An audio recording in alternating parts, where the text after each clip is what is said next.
30 सितंबर 2024।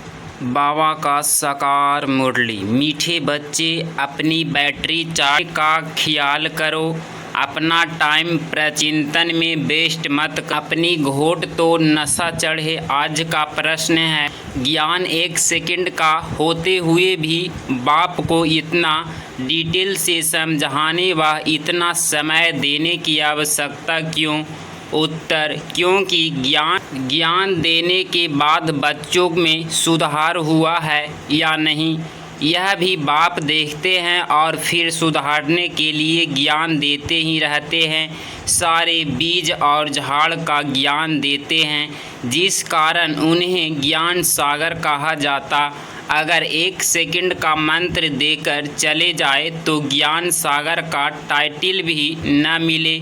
ओम शांति। रूहानी बाप बैठ रूहानी बच्चों को समझाते हैं। भक्ति मार्ग में परम पिता परमात्मा शिव को यहाँ ही पूजते हैं। बहल बुद्धि में है कि यह होकर गए हैं, यहाँ पर लिंग देखते हैं तो उनकी पूजा करते हैं। यह तो समझते हैं शिव परम धाम में रहने वाला है, होकर गया है, उनका यादगार बनाकर पूजते हैं। जिस समय याद किया जाता है तो बुद्धि में जरूर आता है कि निराकार है, जो परम धाम में रहने वाला है उसको शिव कह पूजते हैं। मंदिर में जाकर माथा टेकते हैं, उन पर दूध फल जल आदि चढ़ाते हैं, परंतु वह तो जड़ है, जड़ की भक्ति की करते हैं। अभी तुम जानते हो वह है चैतन्य, उन परम धाम है। वह लोग जब पूजा करते हैं तो बुद्धि में रहता है कि परम धाम निवासी है, होकर गए हैं, तब यह चित्र बनाए गए हैं। जिनकी पूजा की जाती है वह चित्र कोई शिव नहीं है, उनकी प्रतिमा है। वैसे ही देवताओं को भी पूजते हैं, जड़ चित्र है, चैतन्य नहीं है। परंतु वह चैतन्य जो थे वह कहाँ गए, यह नहीं समझते। पुण्य जन्म ले नीचे आए होंगे। अभी तुम बच्चों को ज्ञान मिल रहा है, समझते हो जो भी पूज्य देवता थे वह पुण्य जन्म लेते आए हैं। आत्मा वही है, आत्मा का नाम नहीं बदलता, बाकी शरीर का नाम बदलता है। वह आत्मा कोई न कोई शरीर में है, पुण्य जन्म तो लेना ही है। पूजते हो उनको जो पहले शरीर वाले थे, सतगुणी लक्ष्मी नारायण को पूजते हो। इस समय तुम्हारा ख्याल चलता है, जो नॉलेज बाप देते हैं तुम समझते हो। जिस चित्र की पूजा करते हैं नंबर वाला है, यह लक्ष्मी नारायण चैतन्य थे, यहाँ ही भारत में थे, अभी नहीं हैं। मनुष्य यह नहीं समझते कि वह पुण्य जन्म लेते लेते विभिन्न नाम रूप लेते 84 जन्मों का पाठ बजाते, यह किसके ख्याल में भी नहीं आता। सतयुग में थे तो जरूर, परंतु अब नहीं है, यह भी किसको समझ नहीं आती। अभी तुम जानते हो ड्रामा के प्लान अनुसार फिर चैतन्य में आएंगे जरूर। मनुष्य की बुद्धि में यह ख्याल ही नहीं आता। बाकी इतना जरूर समझते हैं कि यह थे, अब इसके जड़ चित्र हैं, परंतु वह चैतन्य कहाँ चले गए, यह किसकी बुद्धि में नहीं आता है। मनुष्य तो 84 जन्म पुण्य जन्म कह देते हैं, यह भी तुम बच्चों को मालूम पड़ा है कि 84 जन्म ही लेते हैं, न कि 84 लाख। अब रामचंद्र की पूजा करते हैं, उनको यह भी पता नहीं है कि राम कहाँ गया। तुम जानते हो कि श्री राम की आत्मा तो जरूर पुण्य जन्म लेती रहती होगी, यहाँ इम्तिहान में नापास होती है, परंतु कोई न कोई रूप में होगी तो जरूर ना, यहाँ ही पुरुषार्थ करते रहते हैं। इतना नाम वाला है राम का तो जरूर आएंगे, उनको नॉलेज लेनी पड़ेगी। अभी कुछ मालूम नहीं पड़ता है तो उस बात को छोड़ देना पड़ता है। इन बातों में जाने से भी टाइम वेस्ट होता है, इससे तो क्यों न अपना टाइम सफल करें, उन्नति के लिए बैटरी चार्ज करें। दूसरी बातों का चिंतन तो प्रचिंतन हो गया। अभी तो अपना चिंतन करना है। हम बाप को याद करें, वह भी ज़रूर पढ़ते होंगे, अपनी बैटरी चार्ज करते होंगे, परंतु कहा जाता अपनी घोट तो नशा चढ़े। बाप ने कहा है जब तुम सतो प्रधान थे तो तुम्हारा बहुत उच्च पद था। अब फिर पुरुषार्थ करो, मुझे याद करो तो विकर्म विनाश हो मंजिल है ना। यह चिंतन करते करते सतो प्रधान बनेंगे। नारायण का भी सिमरन करने से भी हम नारायण बनेंगे। अंत काल में जो नारायण सिमरे, तुमको बाप को याद करना है, जिससे पाप कटे फिर नारायण बने। यह नर से नारायण बनने की हाई एक्ट युक्ति है। एक नारायण तो नहीं बनेंगे ना, यह तो सारी डिनाइस्टी बनती है। बाप हाई एक्ट पुरुषार्थ कराएंगे। यह है ही राजयोग की नॉलेज, जो सो भी पूरे विश्व का मालिक बनना है। जितना पुरुषार्थ करेंगे उतना ज़रूर फायदा है। एक तो अपने को आत्मा ज़रूर निश्चय करो। कोई न कोई लिखते भी ऐसे हैं, फलानी आत्मा आपको याद करती है। आत्मा शरीर के द्वारा लिखती है। आत्मा का कनेक्शन है शिव बाबा के साथ। मैं आत्मा फलाने शरीर के नाम रूप वाली हूँ, यह तो ज़रूर बताना पड़ेगा ना, क्योंकि आत्मा के शरीर पर ही भिन्न भिन्न नाम पड़ते हैं। मैं आत्मा आपका बच्चा हूँ, मुझे आत्मा के शरीर का नाम फलाना है। आत्मा का नाम तो कभी बदलता नहीं। मैं आत्मा फलाने शरीर वाली हूँ, शरीर का नाम तो ज़रूर चाहिए, नहीं तो कारोबार चल ना सके। यहाँ बाप कहते हैं मैं भी इस ब्रह्मा के तन में आता हूँ। टेम्परेली इनकी आत्मा को भी समझते हैं। मैं इस शरीर से तुमको पढ़ाने आया हूँ। यह मेरा शरीर नहीं है, मैंने इसमें प्रवेश किया है, फिर चले जाएंगे अपने धाम। मैं आया ही हूँ तुम बच्चों को यह मंत्र देने, ऐसे नहीं कि मंत्र देकर चला जाता हूँ। नहीं, बच्चों को देखना भी पड़ता है कि कहाँ तक सुधार हुआ, फिर सुधारने की तो शिक्षा देते रहते हैं। सेकंड का ज्ञान देकर चले जाएं तो फिर ज्ञान का सागर भी न कहा जाए। कितना समय हुआ है, इनको समझाते ही रहते हैं। जहाड़ की भक्ति मार्ग की सब बातें समझाने की डिटेल है, डिटेल में समझाते हैं। शेर माना मन मना भव, परंतु ऐसे कहकर चले तो नहीं जाएंगे। पालना देख रेख भी करनी पड़े।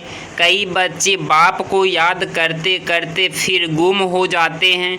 फलानी आत्मा जिनका नाम फलाना था बहुत अच्छा पढ़ता था, स्मृति तो आएगी ना। पुराने बच्चे कितने अच्छे थे, उनको माया ने हप कर लिया। शुरू में कितने आए, फट से आकर बाप की गोद ली, भट्ठी बनी। इसमें सब ने अपना लक भाग आजमाया। फिर लक आजमाते आजमाते माया ने एकदम उड़ा दिया, ठहर ना सके। फिर 5000 वर्ष के बाद भी ऐसे ही होगा। कितने चले गए, आधा झाड़ तो जरूर गया। बहल झाड़ वृद्धि को पाया है, परंतु पुराने चले गए। समझ सकते हैं उससे कुछ फिर आएगा। ये जरूर पढ़ने स्मृति आएगी कि हम बाप से पढ़ते थे और सब अभी तक पढ़ते रहते हैं। हमने हार खा ली, फिर मैदान में आएंगे, बाबा आने देंगे, फिर भी भल आकर पुरुषार्थ करें, कुछ न कुछ अच्छा पद मिल जाएंगे। बाप स्मृति दिलाते हैं, मीठे मीठे बच्चे मामे कम याद करो तो पाप कट जाएंगे। अब कैसे याद करते हो? क्या यह समझते हो कि बाबा परम धाम में हैं? नहीं, बाबा तो यहाँ रथ में बैठे हैं। इस रथ का सबको मालूम पड़ता जाता है। यह है भाग्यशाली रथ, इसमें आया हुआ है। भक्ति मार्ग में थे तो उनको परम धाम में याद करते थे, परंतु यह नहीं जानते थे कि याद से क्या होगा। अभी तुम बच्चों को बाप खुद इस रथ में बैठ श्रीमत देते हैं, इसीलिए तुम बच्चे समझते हो बाबा यहाँ इस मृत्यु लोक में पुरुषोत्तम संगम युग पर है। तुम जानते हो कि हमको ब्रह्मा को याद नहीं करना है।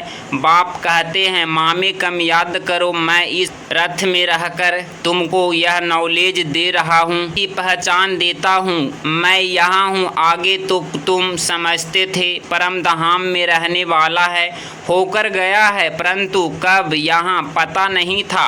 होकर तो सब गए हैं ना, जिसके भी चित्र हैं अभी वह कहाँ है यह किसको पता नहीं है।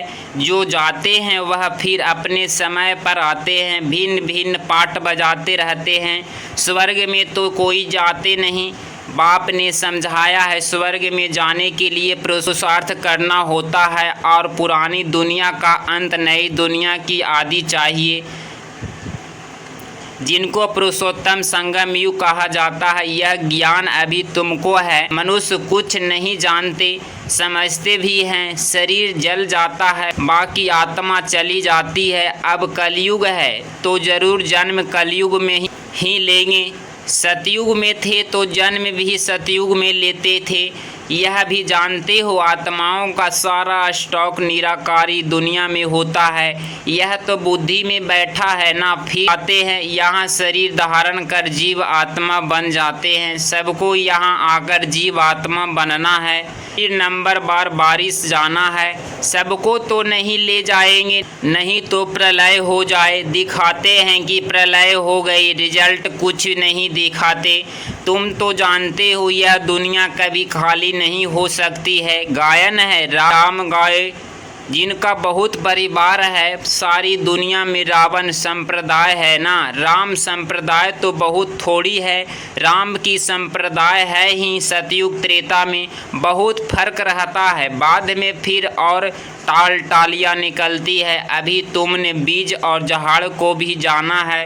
बाप सब कुछ जानते हैं तब तो सुनाते रहते हैं, इसीलिए उनको ज्ञान सागर कहा जाता है। एक ही बात अगर होती तो फिर कुछ शास्त्र आदि भी बन न सके। झाड़ की डिटेल भी समझाते रहते हैं। मूल बात नंबर 1 सब्जेक्ट है, बाप को याद करना, इसमें ही मेहनत है, इस पर ही सारा मदार है। बाकी झाड़ को तो तुम जान गए हो। दुनिया में इन बातों को कोई भी नहीं जानते हैं। तुम सब धर्म वाले भी तिथि तारीख आदि सब बताते हैं। आधा कल्प में यह सब आ जाते हैं। बाकी यह सूर्यवंशी और चंद्रवंशी, इसके लिए बहुत युग तो नहीं होंगे ना, है ही 2 युग। वहाँ मनुष्य भी थोड़े हैं, 84 लाख जन्म तो हो ही न सके। मनुष्य समझ से बाहर हो जाते हैं, इसीलिए फिर बाप आकर समझ देते हैं। बाप जो रचयिता है यह रचना के आदि मध्य अंत की नॉलेज बैठ देते हैं। भारतवासी तो बिल्कुल कुछ नहीं जानते, सबको पूजते रहते हैं। मुसलमानों को, पारसी आदि को जो आया उसको पूजते लग पड़ेंगे, क्योंकि अपने धर्म और धर्म स्थापक को भूल गए हैं। और तो सब अपने अपने धर्म को जानते हैं। इसको मालूम है फलाना धर्म कब किसने स्थापना किया। बाकी सतयुग त्रेता की हिस्ट्री ज्योग्राफी का किसको भी पता नहीं है। चित्र भी देखते हैं, शिव बाबा का यह रूप है, वही उच्च ते उच्च बाप है, तो याद भी उसको करना है। यहाँ फिर जिससे जास्ती पूजा करते हैं श्री कृष्ण की, क्योंकि नेक्स्ट में है ना, प्यार भी उसको करते हैं। जो गीता का भगवान भी उसको समझ लिया है। सुनाने वाला चाहिए तब तो उससे वर्षा मिले। बाप ही सुनाते हैं। नई दुनिया की स्थापना और पुरानी दुनिया का विनाश कराने वाला तो और कोई हो न सके सिवाय एक बाप के। ब्रह्मा द्वारा स्थापना, शंकर द्वारा विनाश, विष्णु द्वारा पालना, यह भी लिखते हैं यहाँ के लिए ही है, परंतु समझ कुछ भी नहीं। तुम जानते हो तो वह है निराकारी सृष्टि, यह है साकारी सृष्टि। सृष्टि तो यही है, यहाँ ही राम राज्य और रावण राज्य होता है। महिमा सारी यहाँ ही है। बाकी सूक्ष्म वतन का सिर्फ साक्षात्कार होता है। मूल वतन में तो आत्माएं रहती है, फिर यहाँ आकर पाठ बजाती है। बाकी सूक्ष्म वतन में क्या है, यह चित्र बना दिया है जिस पर बाप समझाते हैं। तुम बच्चों को ऐसे सूक्ष्म बतनबासी फरिश्ता बनाना है। फरिश्ते हड्डी मांस बिगर होते हैं, कहते हैं ना। किसी ने हड्डियाँ भी दे दी, बाकी शंकर का गायन कहाँ है नहीं। ब्रह्मा विष्णु का मंदिर है, शंकर का कुछ भी नहीं। तो उनको लगा दिया है विनाश के लिए, बाकी ऐसे